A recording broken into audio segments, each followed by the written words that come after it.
We're going to talk about artificial intelligence and learning. GPT's siren call, I think you get the drift. Come, come. Should we be worried?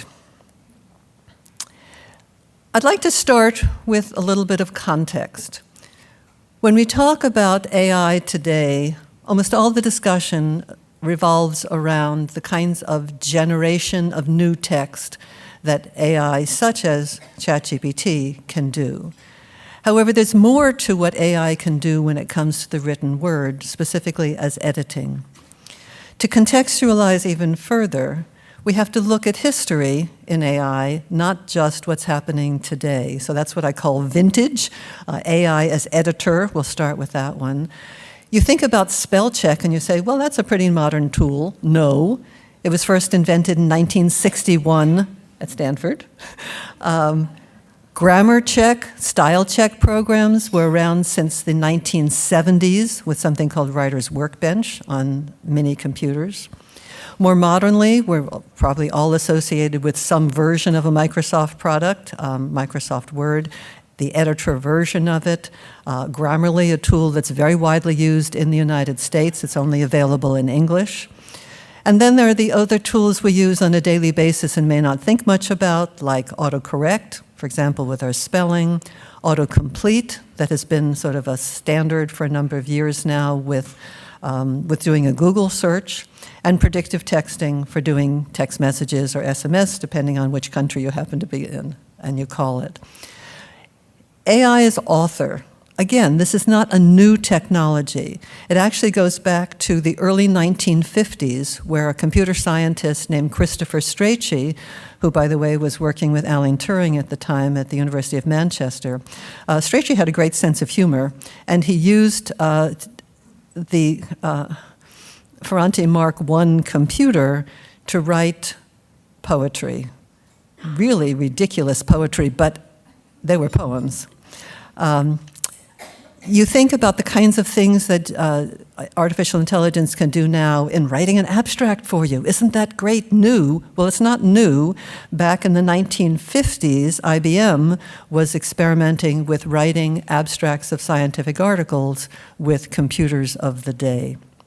More modernly, we have tools. We can start with ChatGPT going backwards to get to some of the tools that were based on GPT-3. ChatGPT is essentially 3.5. Victor will tell you more about that. But GPT-3 has been incorporated into a number of tools. Pseudo-Write is well known. Jasper is another kind of version, particularly used in the business realm. What's going to happen in our presentation today? You're going to hear more about the introduction of things like ChatGPT and GPT-based technologies. Victor's going to talk with you about cheating issues. I think you'll be surprised at what you hear. I'll then, the mic will come back to me, and I'll talk about what I'll call some decision points for us to make and for our students to make in using these technologies in classroom contexts, and then we'll take your questions. For your questions, if you could bring yourselves to the microphones on either side that are sitting and waiting for you, we'll try to save time for questions. With that, I turn the mic over to Victor. Thank you. Thank you, Naomi. Thanks, everyone, for having us here today. I should actually just talk with Naomi, who grew up in the D.C. area, and she's talking about the wharf, which is only like 5 years old. And just, it's been so many things have been happening in recent years. It's been a really wild time in human history. And for AI specifically, those of you who have been paying attention, and as Naomi had mentioned, is that AI has been going on since the 1950s and 1960s, kind of bumbling along in the background. But then at the end of November 2022, something happened where this little thing called ChatGPT was quietly announced, and people started playing with it, sharing it with their friends, putting it on social media, impressing one another with its tricks, and word spread. And then the only thing anybody could talk about since then has been ChatGPT, which is why I'm going to talk about ChatGPT. So, having talked about this a lot over the last 10 months, can you believe it's only been 10 months? I would not be surprised, and there is absolutely no shame in the idea that some of you may not have actually used ChatGPT. You keep hearing it, it's in the news. So here's a quick video so you can see how it works. This is ChatGPT's interface, and what you see here is as a user, you type in your request. So in this case, write a limerick about ice cream, and voila, it writes you a limerick about ice cream. Now, it could be I made a mistake and I actually want it to do a different form of writing, so just for demonstration purposes, let's have it do a haiku instead. And we really didn't mean to do poetry, we're just gonna try something else entirely.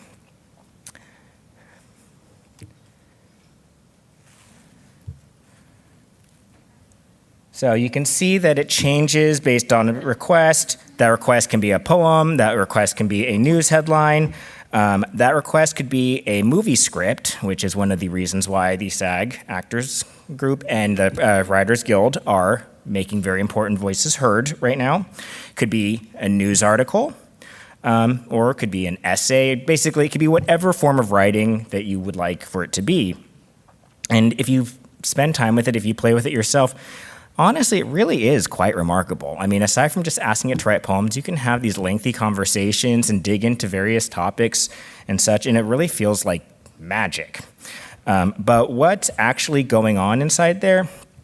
So let's do a very quick crash course on this, a very approachable one. The GPT in ChatGPT stands for Generative Pre-trained Transformer. There's no quiz on this, so you don't have to have that memorized, but just know that GPT is there for a purpose. And I would suggest you think of it as just really, it's an extraordinarily large and very impressive pattern machine. And by pattern machine, I mean that a massive amount of text, something on the scale of, for GPT 3.5, 3 times the amount of text that's in the Library of Congress, has been used to train this system. But this is not actually going to the Library of Congress, it's just scraping stuff off the internet.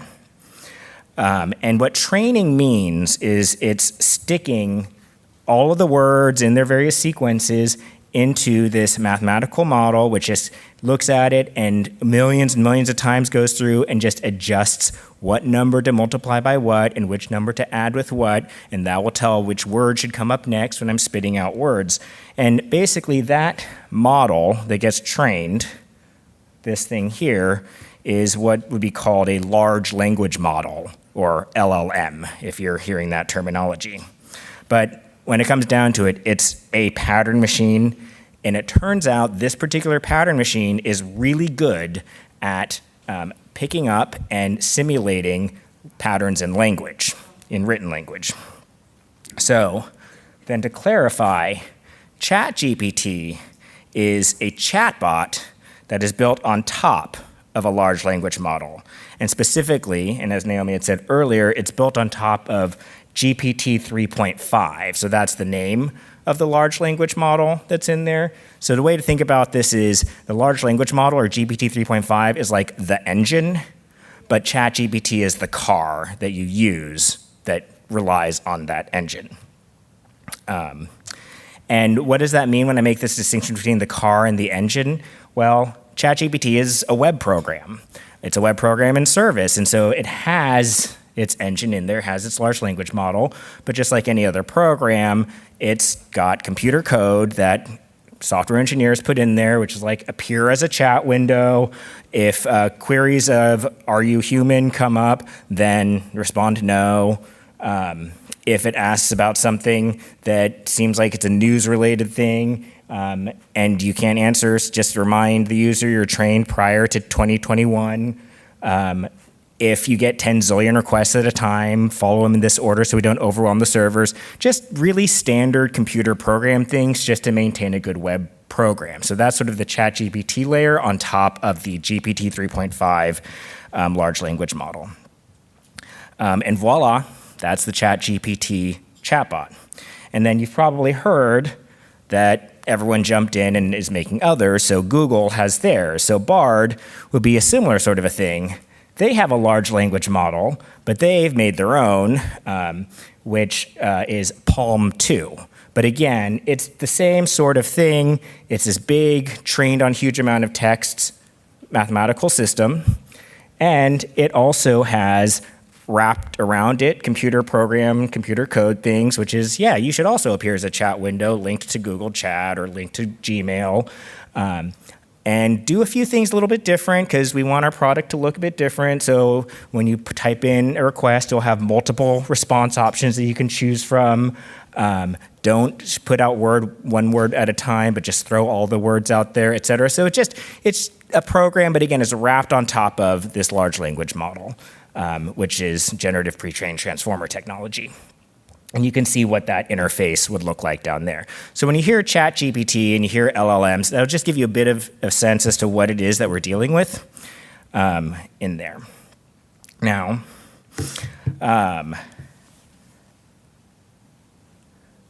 there's a lot of things that this technology could potentially do. It could make, for one, better chatbots. Pretty much, I've not spoken to a customer service representative since 2018. I'm always chatting with a digital thing. Maybe we could make that experience better, I hope. Just wishful thinking. But, there's some betting that it's going to change the search experience and search interface. And there's also in education a lot of interest in this being new tutoring systems, really smart tutoring systems that can go with the student on whatever topic.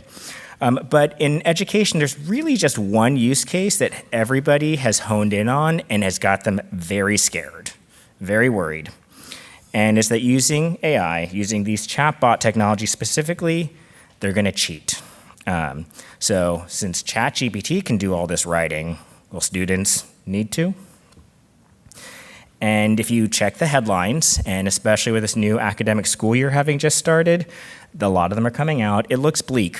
I made these images small, so I don't expect you to read them. I am going to try to embarrass my kids and speak modern youth dialect. Here's a meme.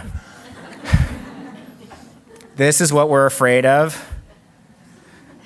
This is what all the news headlines are saying. Okay. So, as a professor at Stanford, especially in education, doing education research, I have questions. I want to see data.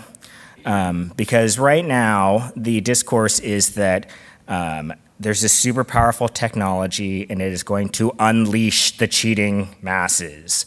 It is Pandora's box. It is going to be the great corrupter.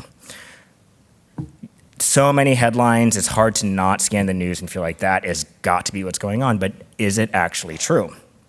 So what I have done is teamed up with some colleagues at a wonderful organization called Challenge Success. And Challenge Success works with schools across the country, in fact, across the world, and conducts surveys with students, anonymous, on cheating behaviors and school climate and school engagement.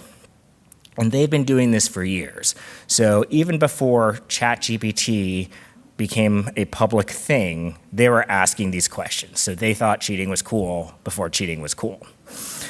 And they happen to have all of this cheating survey data collected over the years. And then, you saw what happened. ChatGPT took over the right hand of the slide screen, became all the rage. So then we worked together to adapt their 2023 survey instrument to get at more specifics with these chatbot technologies, including ChatGPT. And because of just how sort of the data fall out and who provided and when, we have 3 schools, a private school, a public school, and a charter school, all high school level, where we have data on this. And the big thing to know is before anybody even wondered what GPT stood for, there's data, and then in the 6 months after, we have data. So the question on everybody's mind is, did Pandora's box get opened? And the answer is no. So you'll see here in 2019, and these are the 3 schools here, we have a range between 60 and 80% cheating. The kids were already cheating.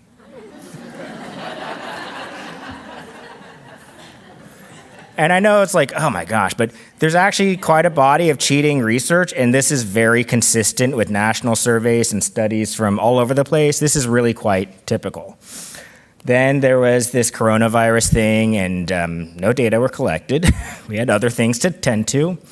But in 2022, a lot of schools resumed in person and were okay with these data collection activities, and we weren't able to have all schools involved. But again, we're about 60-ish% cheating at these two schools. And then 2023, again, this is when ChatGPT has come out. So once 2023 has hit, ChatGPT has been in the water. We're still at about 60%. So when I've presented this in other talks, people have responded, okay, well, I mean, when I was in school, when we would cheat, we would like share answers with one another or like look over at someone else's test. This AI thing, though, that's a totally scary other thing, because like it's going to write your stuff for you, and people are going to just ask it, write me an essay, and then they're going to copy it and paste it. So here are some very specifics on the copy-paste AI-friendly cheating. Again, this is a bit too small here, but this is the private schools data from 2019, 2022, 2023. Gray is yes, we've done this. Black is no. And you can see in 2019, 10% copied and pasted and turned into their own work. In 2022, 7%. In 2023, 9%. So statistically insignificant. And then in the public school, we had 9% who had copy-pasted. In 2023, after ChatGPT, 5.2%. So it was a significant difference, but it decreased over the year. So then again, people will say, well, but is it because it's so new? Has anybody not heard of this thing? Well, this is the distribution here, is that of the students sampled as of May, TikTok's fast, so things have changed, but 46% of students have used this technology, 46% have not, and 8% said, huh, what is this technology? So we're really seeing that they're hearing about it, but they're exercising restraint. And I will point out that at that time, and also now, most schools don't have a policy around this. So there's not like a school-wide policy because they don't know what to do. Still trying to figure it out, and it's an ad hoc activity. All right, let's hone in on using it for papers. So of the people who have used ChatGPT, what have you used it for? So blue is, I've used it for this. Gray is not. The left pair would be private school. Right pair would be public school. And then we have generate ideas for a paper, project, or assignment. Complete or edit paper, project, or assignment. Write all of a paper, project, or assignment. And what you're going to see here is that you have this decrease over time. So we have at most about half students are using it to get started. About a third are using it to finish or edit, and then maybe possibly 1/5 of like, yeah, I'll just have it write the entire thing of the people who have actually tried it. But I will point out also at the private school, it was more on the scale of 1%. And consistent with that, for all students, how do you think it should be used? If you could have the school have a policy on this, which they didn't, what would you like it to be? Should we let it be used to get started? Should we use it to help edit and polish our writing? Should we use it to write all of our stuff? Here we have absolutely for the blue. It depends, maybe sometimes in the gray, and then in the black is no, never allow such stuff into our walls or computers. And I will say you have the same trend again, that they're more amenable to it as a starter. Give me some ideas, or tell me some things that are controversial about Mark Twain, for instance. And then, it decreases some, but yeah, help me rephrase this sentence better. Write me an abstract, because I'm tired of this manuscript. Not saying I've ever done that. But writing the entire paper is like, no, not so much.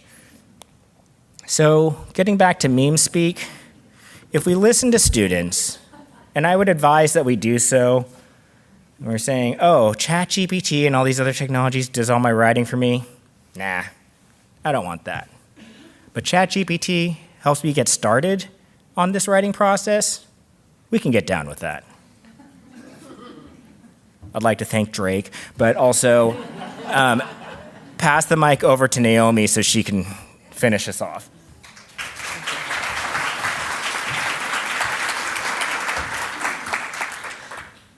What is to be done? The first thing that I would like to suggest is we have to think about what is the modality we're talking about. We're talking about writing.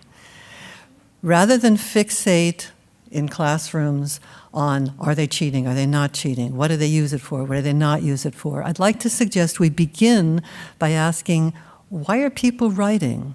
Why historically have societies used the written word? That's something I spend a lot of my life thinking about. Why as individuals do we choose to write? Why are we made to write? My first suggestion in terms of what classrooms can benefit from, what educators can benefit from, is talking, that is meta talk, talking about writing, asking students themselves, why do you write? Not here's the assignment and it's due and it's how many pages, but what do you use writing for? And then let's think about what your writing practices are. What kinds of things do you use for editing? Remember, I started out talking about AI being an editor, increasingly so. What are your experiences with using ChatGPT? If you ask students, they're incredibly honest these days about whether they use it for cheating, but I'm not even thinking about cheating. It's what their attitudes are. Do they think it's a useful tool? Do they see where it hallucinates and so forth? But I'd also ask students about other kinds of writing practices that interact with technology. So you take things like predictive texting, and I've surveyed students both in the United States and in Europe about their understandings about predictive texting. Do they like it? Do they not like it? Why? I've asked them about handwriting. Do you write differently when you write by hand than when you write using a digital technology? And all of this build into the question of what is writing for you as an individual? We've already talked about cheating not being unique to AI. As Victor suggested, we have to talk about the cheating issue, but we also have to blend that into the larger discourse of what kinds of policies do you think the school should have? Victor's right. Most schools do not have overt policies. That goes K through 12 through higher education. Okay. In thinking about these issues, I've come up with 5 points that I think it would be useful for students and teachers, and the rest of us, by the way, to be considering when we think about how do we use GPTs, whether it's ChatGPT or some other tool, and when do we use them? And rather than just focusing on, is it good, is it bad, do we cheat, do we not cheat, let's think about writing as a process that involves these number of points. So let's start with the issue of effort, and asking how much effort do you want to put into this piece of writing? We know from an awful lot of research in psychology, going back 75 years at least with the work of a man named Zipf, that we don't always put all the effort that we could into everything we do. So there's a notion that George Zipf came up with, the principle of least effort. There's a psychological theory called the amount of invested mental effort. How much do you put into a particular task? There's Daniel Kahneman's book and work on thinking fast and slow. Fast is heuristically you get the job done rather than consider all the possibilities. Slow is you take time to think it through. There's a cognitive miser theory. Sometimes just good enough really is good enough. And that can go for the writing that you do using a GPT. Therefore, it's understandable that students and the rest of us sometimes want to minimize our effort. It's not an AI thing, it's a human kind of a thing. Obviously, it helps to know what the policies are and whether you're following or violating them, if policies exist. Next is the issue of trust. Do you trust what GPT writes? We know that there are a number of instances in which the GPTs, or AI more generally, can be wrong. If you take the editing tools, because I really do want to start with those because that's what most of people use most of the time. I had some fun writing this last book with trying to get Microsoft editor to make mistakes. It makes lots of mistakes. And part of the problem is, if you're not a confident writer, you tend to trust what your $13 billion investment from Microsoft into OpenAI, into now Microsoft products, is telling you. They must know, right? No, not necessarily. We also have all heard, I'm sure, about, in terms of accuracy, GPT and other bots hallucinating, making stuff up. But there's another component that is psychological that's important to think about, and that's called the automation bias. There's an assumption that goes back a number of years that if something is automated and someone has put the trouble into building that tool, it must be right. No. This notion of automation bias developed in the aeronautics industry when autopilot was first being developed. And if you read the literature on this, there are many cases in which pilots are saying, well, autopilot must be right. And sometimes those result in dramatic crashes. And now the same thing is happening in our use of technologies like ChatGPT. We have crashes because we assume it must be right, and that's not necessarily a fair assumption. Okay, trust but verify is the best I can say. One of the things Bard now does from Google is it doesn't just say, here's the information, it says, here are the sources. Isn't that great? Now you can check them out yourself. How many people, when they do an internet search, check out the validity of those sources? Stanford University has done a lot of work on this issue of getting particularly students to learn to verify sources. But we don't do that ordinarily, and we surely don't do it all the time with what comes out of a bot such as ChatGPT. Then there's writing skills. The question is, does using AI tools improve your writing? If you're a conscientious learner, the answer is probably yes, and that is true of a number of non-native speakers of English in this particular case who said, I really love these tools because it teaches me. If you learn from them, that's great. If you look at surveys done by a company like Grammarly, this big style checker, style recommender now company, 85% of the premium users, those are the ones who pay something each month, say, I'm a better writer. What that generally means is they're getting better grades because their papers have been edited, and now the teachers read them and say, yeah, that's good stuff. Not because they actually became better writers. There was a high school student, he's probably now graduated, named Daniel DeBeer, who had written this about Grammarly. Quickly correcting the red line, that's where Grammarly corrects your errors, without even acknowledging why the word is incorrect, does not make its users better writers. Instead, it makes them rely on the app too much. More on writing skills. One of my biggest concerns is de-skilling. If you don't practice a particular skill, you tend to lose it. That goes with proofreading. Now that these, forget learning how to spell anymore. You let spell check do that for you and autocorrect. It's true of foreign language skills. You lose them if you don't use them. It's true of coding. That is computer coding. Perhaps it will become true of art. Perhaps it will become true, I hope it does not, of analyzing arguments in a text for you, so you don't have to do it yourself. Unfortunately, these tools are really good, which means maybe we don't have to learn how to do it ourselves. And in the near term, this is to quote a philosopher who had what I thought was really useful to say, one of the biggest threats, he said the biggest, of AI is in its current form, it can alter the way people view themselves. It can degrade abilities and experiences that people consider essential to being human. Let me emphasize that being human part. That's what I fear we will lose. Literacy in literate societies is now part of what it means to be human. Another concern of mine that I think we need to talk with students and ourselves about is writing voice, and whether what AI bots are creating for us is compromising our writing voice. A good example of this is what happens with predictive texting, which I've done some studying of.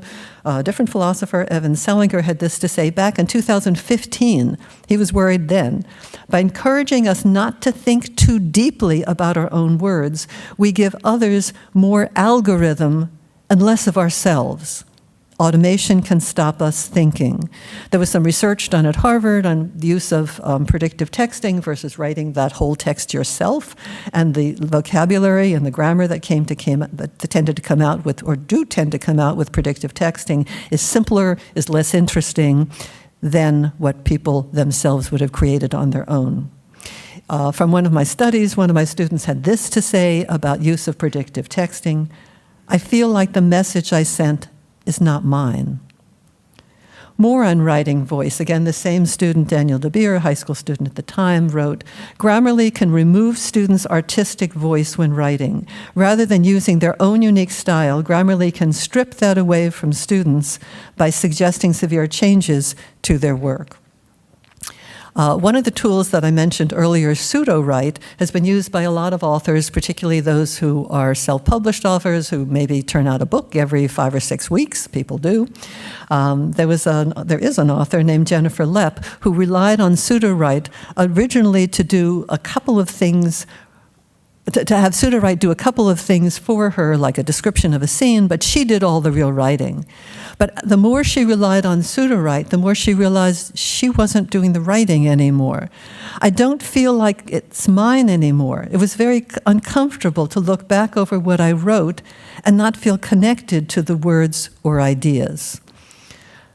My last point is that of commitment. How much do we care about what we've written? Does it matter?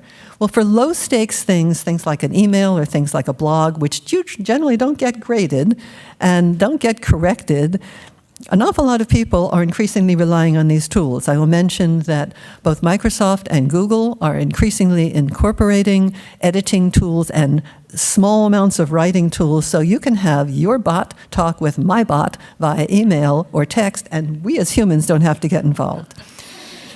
Yeah. Medium-level stakes, where you have some more personal responsibility. Your name is really on it, and somebody might want to evaluate it and get back to you because they believe you wrote something, such as with school assignments. But then there's a higher level, where you have to ask, do you really care about what you say? Do you care about how you say it? And that could be a personal essay, it could be a poem, it could be a love letter. I asked one group of students, what are the things you don't want ChatGPT to write for you? And they mentioned poems and love letters. I'm going to finish really fast, I promise. So we have to remember, writing is a tool for thinking, it's a tool for self-expression, it's a craft if we choose to make it so. We don't have to be good writers, but we have to care. Bottom line, it's very important, going back to the educational context, to focus on pedagogical guidance, not do we ban the technology. The technology is here to stay. The students can get at it, whether it's banned in your school or not. Don't assume, however, that the invasion, that Siren call, of ChatGPT is inevitable. We have a choice on what we do. We have to recognize that the technology being incorporated into education isn't in conflict with our knowing when to limit it. Do we have 2 minutes for questions? No. Aw. Of course we do. Okay, one question on each mic if you'd like. Hi, Dmitry Christakis. Victor, I wonder if you've thought about stratifying your results by the students that have used ChatGPT rather than all students, because only about half have, and I wonder, that would Yes. presumably double the effect size. A portion of those results were stratified, and then there's more data coming in this fall. So, but for anonymity purposes, with some of the racial demographics in the schools, those are still maintained in aggregate. So there's some that is all students and some that is only students who've ever used the technology. Okay, that's not all right. Did I miss that in the presentation? No, I just didn't go into all of the guts and details. Okay. Thank you. And one more question. Thanks. Thank you for that presentation. Is this on? Can you hear me? Oh, there you go. Okay.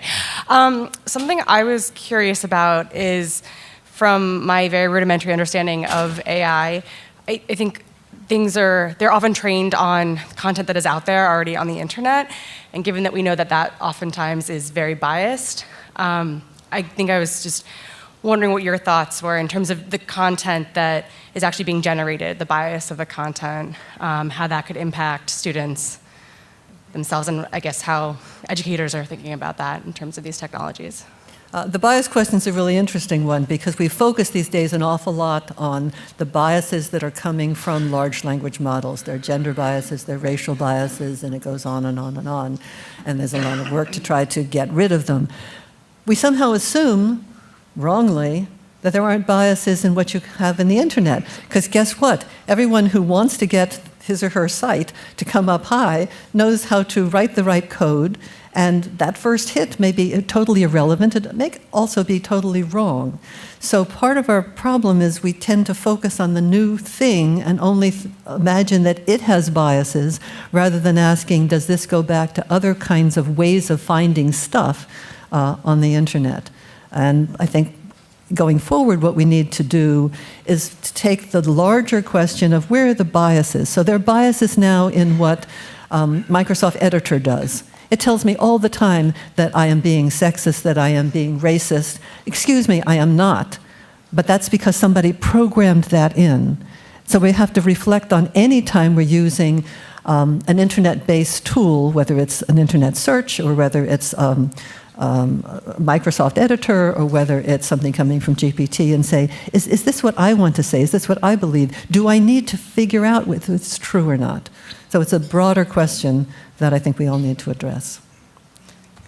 Thank you.